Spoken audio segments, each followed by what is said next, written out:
Le temps presse, et une catastrophe menace. Les médecins constatent une hausse rapide des signes précurseurs d'une prochaine pandémie.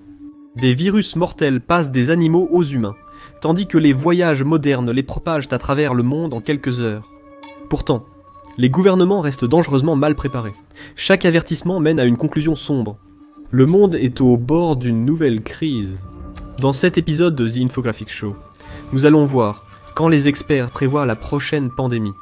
Les experts préviennent que la majorité des nouvelles maladies humaines viennent des animaux, principal moteur des pandémies.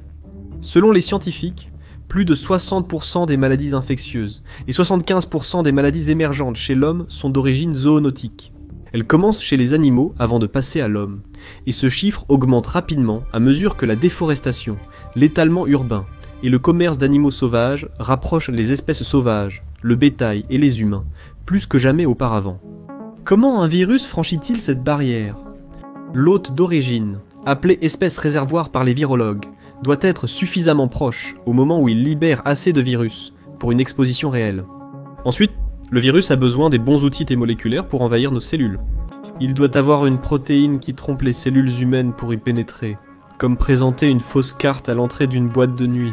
Une fois à l'intérieur, il doit vite se répliquer, se propager entre les cellules et devancer le système immunitaire. Lorsqu'un agent pathogène infecte une victime, il se réplique des millions de fois. Cela peut provoquer une accumulation de mutations lui permettant de survivre chez de nouveaux hôtes. La plupart des tentatives de franchir la barrière des espèces échouent. Même si un agent pathogène peut infecter quelques cellules, il s'éteint souvent ou provoque une petite flambée locale. Il disparaît faute de puissance pour se transmettre à un autre hôte. Mais de temps en temps, une souche réussit tout, comme le syndrome respiratoire aigu sévère, COV2 en 2019. Les virologues soulignent que le passage à une nouvelle espèce n'est pas dû à un seul agent pathogène. Un virus fait partie d'un essaim dans un animal ou une plante. Au sein de cet essaim, certains variants peuvent en mieux se fixer au récepteur d'un hôte à la surface cellulaire. C'est sans doute l'étape la plus cruciale pour infecter une nouvelle espèce. Les experts estiment que la capacité d'un virus à utiliser un récepteur d'hôte pour entrer dans une cellule est un bon indicateur de son aptitude à infecter cette espèce. Prenons l'exemple des coronavirus. Leur protéine de spicule cible le récepteur enzyme de conversion de l'angiotensine, 2 sur les cellules hôtes, permettant ainsi au virus d'y entrer. Des études ont révélé que certains coronavirus de chauve-souris ont déjà des spicules pouvant se lier à l'enzyme de conversion de l'angiotensine, 2 humains. Fait intéressant. Les chauves-souris ont évolué pour que ces récepteurs bloquent le virus. Cela a peut-être poussé le virus à modifier ses protéines de spicule avec le temps. Parfois, ces modifications équipent accidentellement le virus pour qu'il puisse infecter une toute nouvelle espèce, comme les humains. D'autres agents pathogènes jouent un jeu à enjeu tout aussi élevé. La grippe aviaire peut passer chez les mammifères, après avoir acquis juste les bonnes mutations. En fait, le bétail agit comme des bols de mélange, combinant le matériel génétique de différents virus pour créer de toutes nouvelles menaces, des menaces auxquelles leurs soigneurs humains finissent par être exposés. Avec près de 100 000 vols commerciaux quotidiens, un seul incident se propage rapidement au-delà du local. L'histoire montre combien ces sauts peuvent être catastrophiques. De la peste antonine, qui tua 5 à 10 millions de personnes dans l'Empire romain, au virus de l'immunodéficience humaine ou à la Covid-19, la liste des pandémies d'origine animale est longue. Au XXIe siècle, les épidémies se propagent plus vite et touchent davantage de pays, malgré les avancées médicales. Cela s'explique par la mondialisation, la densité urbaine et le changement climatique, qui aggravent la situation. Les changements climatiques déplacent les moustiques porteurs de maladies vers de nouveaux territoires, tandis que l'explosion des mégapoles crée des centres denses, parfois insalubres, où de nouvelles infections peuvent se propager comme une traînée de poudre. Dans de nombreuses régions, le manque de personnel et la faiblesse des systèmes de soins rendent les communautés vulnérables. Ce sont souvent les mêmes endroits où les humains et les animaux vivent côte à côte, créant ainsi les conditions pour la prochaine transmission interespèces. Il suffit d'un seul virus, au bon endroit et au bon moment, avec les bonnes mutations, pour provoquer la prochaine pandémie. Quand cela arrivera-t-il? Les experts évoquent généralement des saisons en parlant de pandémie. À ce moment, les probabilités favoriseront un agent pathogène. Les maladies respiratoires suivent un rythme lié à la météo, au comportement humain et aux défenses de votre corps. Elles n'apparaissent pas au hasard. L'histoire montre que la grippe, le virus respiratoire syncytial et le rhume commun augmentent fortement durant les mois frais et secs. Dans l'hémisphère nord, l'hiver est la principale période de danger. 6 mois après, l'hémisphère sud connaît le même danger à l'arrivée de son hiver. C'est à ce moment-là que des millions de personnes se réfugient à l'intérieur, ferment les fenêtres et s'entassent dans des bureaux, des salles de classe et des maisons. Le genre d'espace mal ventilé où les virus prospèrent. Au même moment, la faible humidité de l'air hivernal aide les gouttelettes respiratoires à persister, transformant chaque toux ou éternuement en un véritable champ de mines flottant. En 2018, des chercheurs de la faculté de médecine de Harvard et de l'université Northeastern ont découvert une défense immunitaire méconnue, juste à l'intérieur de votre nez. L'étude a montré que les cellules des voies nasales libèrent des milliards de particules tueuses de virus en présence d'un envahisseur.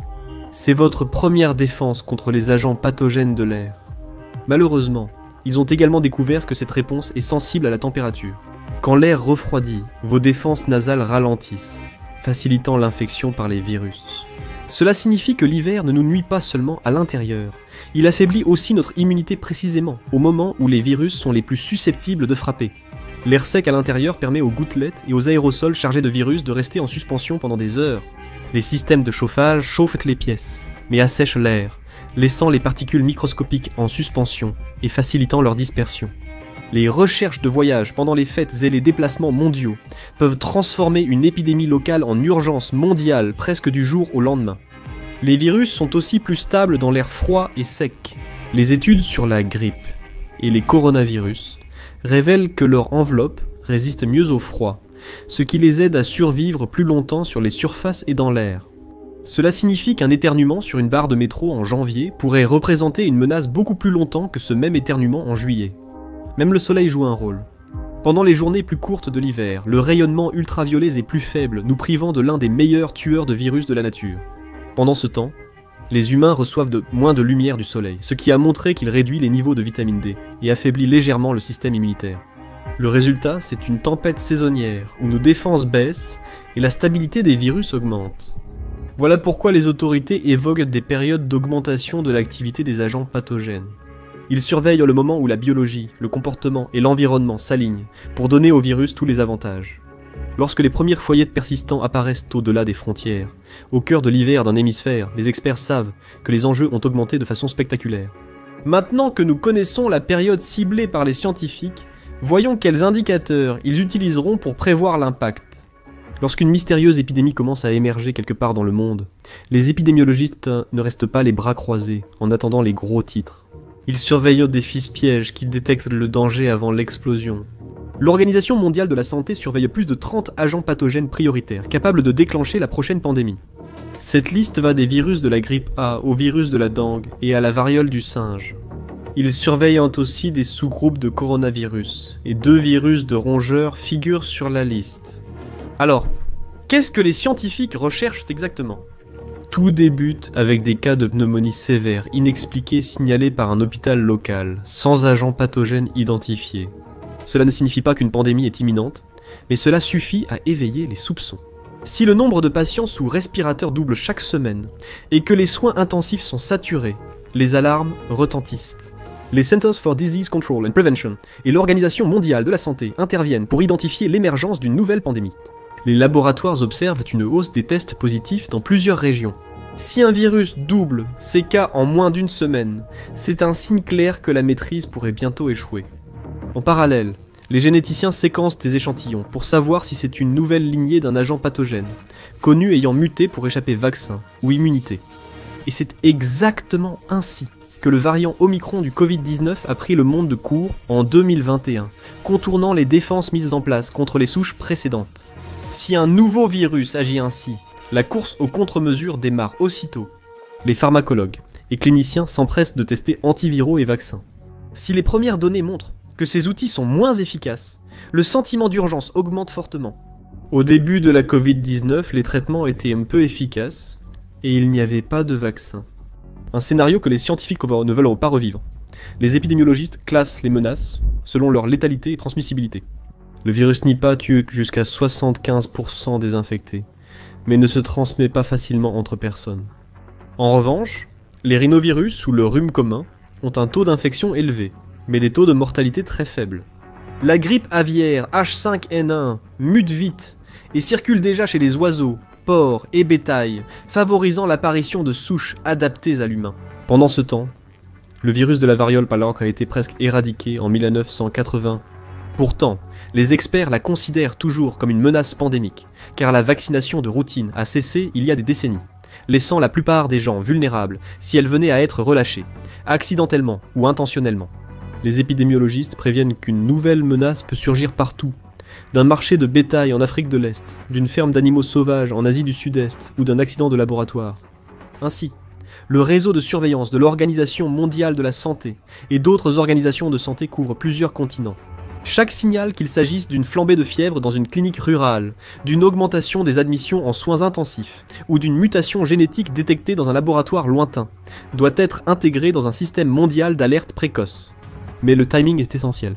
Si les autorités détectent un virus, alors que son taux de reproduction est encore faible, elles pourraient l'éradiquer.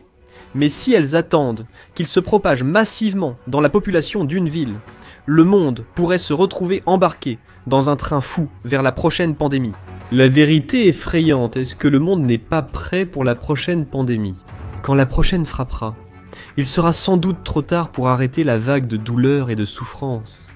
La prochaine pandémie sera aggravée non seulement par le virus, mais aussi par les failles laissées après la précédente. La Covid-19 a été un test de résistance brutal, nous montrant exactement où nos systèmes s'effondrent, et beaucoup de ces points faibles subsistent. Le sous-financement chronique affaiblit encore les défenses contre les épidémies. Après la pire crise sanitaire du siècle, de nombreuses régions restent incapables de respecter les critères clés de l'Organisation mondiale de la santé. Cela inclut la surveillance, la capacité des laboratoires et le personnel d'urgence. Cela provoquera un retard dangereux entre les premiers signes d'alerte et une réponse massive. Si un nouveau pathogène franchit les frontières et que les soins intensifs dépassent 85% de capacité, il pourrait déjà être trop tard pour le contenir. Les stocks d'équipements, médicaments et vaccins posent aussi problème. Pendant la Covid-19, les équipements de protection individuelle ont vite manqué. Les ventilateurs et antiviraux sont devenus des monnaies d'échange entre nations. Si une menace aussi rapide que le syndrome respiratoire aigu sévère, COV-2, perturbe davantage les chaînes d'approvisionnement, même les pays riches pourraient en voir les rayons vides et les hôpitaux rationner les soins en quelques jours. Il y a aussi un tueur silencieux qui rôde dans chaque établissement de santé. La résistance aux antibiotiques. Les infections secondaires, comme la pneumonie bactérienne, sont devenues mortelles lors des précédentes vagues de grippe, malgré les antibiotiques. La résistance aux antibiotiques aggrave fortement ce risque. L'Organisation mondiale de la santé estime que les infections résistantes ont causé 1,27 million de morts en 2019 et contribué à près de 5 millions d'autres décès. Ajoutez une pandémie et des complications courantes, comme une infection à streptocoque ou une pneumonie post-virale, et la mortalité pourrait fortement augmenter. Même un taux de létalité modeste d'1% devient catastrophique lorsque le dénominateur est de plusieurs milliards de personnes. Mais le monde ne reste pas immobile. Après les premiers rapports mystérieux de Wuhan le 31 décembre 2019, l'Organisation mondiale de la santé a activé ses systèmes d'urgence. Ils ont émis des directives et déclaré une urgence de santé publique internationale des semaines avant l'emploi du terme pandémie le 11 mars. Cette rapidité a sauvé des vies et permis d'installer de nouveaux boucliers. Le Centre Organisation mondiale de la santé pour le renseignement sur les pandémies à Berlin, le Fonds pour les pandémies avec la Banque mondiale pour partager des échantillons biologiques, et le développement des capacités de fabrication de vaccins. Pourtant, les progrès sont lents, et pas toujours répartis de manière équitable. De nombreux pays n'ont toujours pas accès aux besoins de base en matière de soins de santé ou ne peuvent pas payer les travailleurs de la santé de manière fiable. Les chaînes d'approvisionnement sont fragiles, et l'accès équitable aux vaccins et antiviraux n'est pas garanti. Pendant la Covid-19, certaines régions ont attendu des mois pour des doses, alors que les pays riches stockaient. Sans accord contraignant sur les pandémies, la prochaine crise risque de relancer une course où certains pays accumulent médicaments et traitements, laissant d'autres souffrir. Une crise plus existentielle freine aussi les progrès. La désinformation.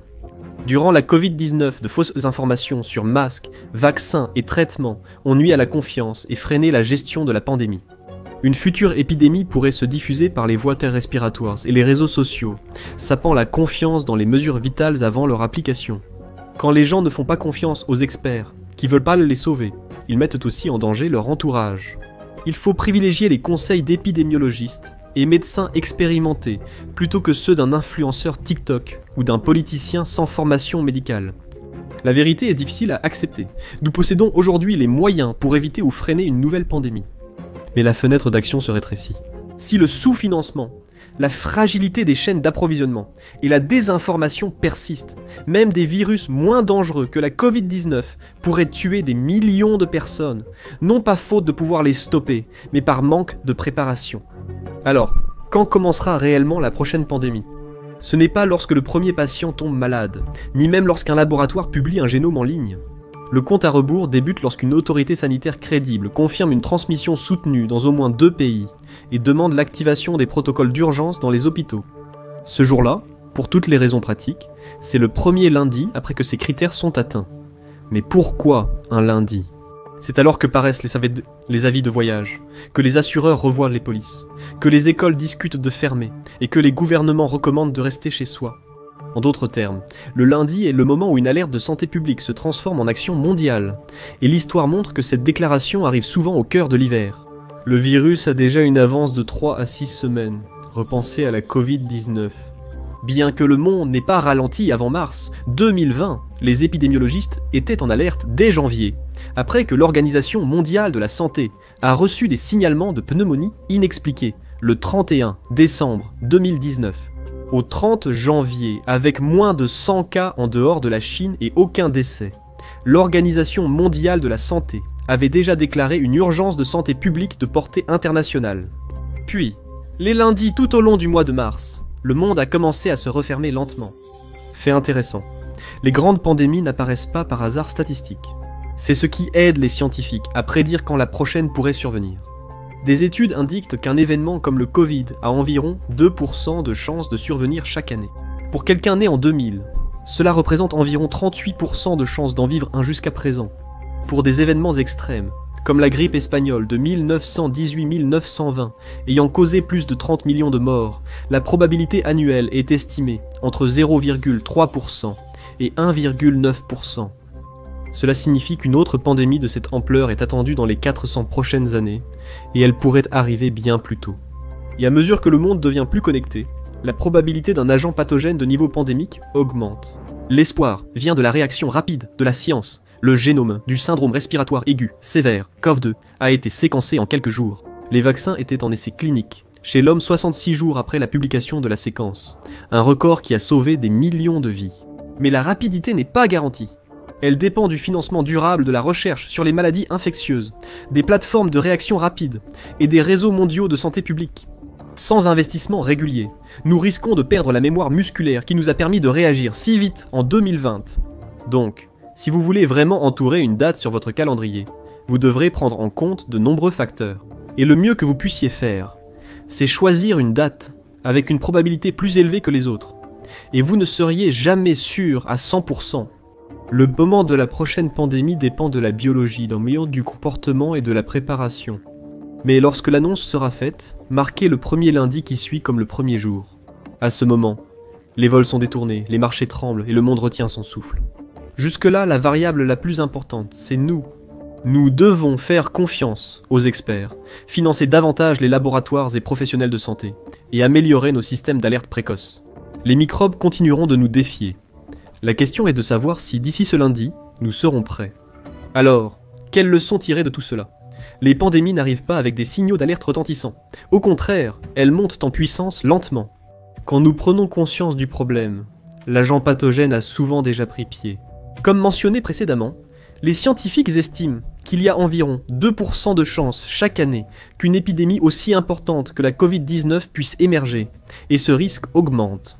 Nous ne pouvons pas prédire la date de la prochaine pandémie en la fixant sur un calendrier. Au lieu de cela, c'est le moment où les données nous montrent qu'il y a un problème, puis d'autres agences décident d'agir. Nous ne pouvons pas éliminer totalement les maladies, mais nous pouvons choisir d'être prêts quand le compte à rebours repartira.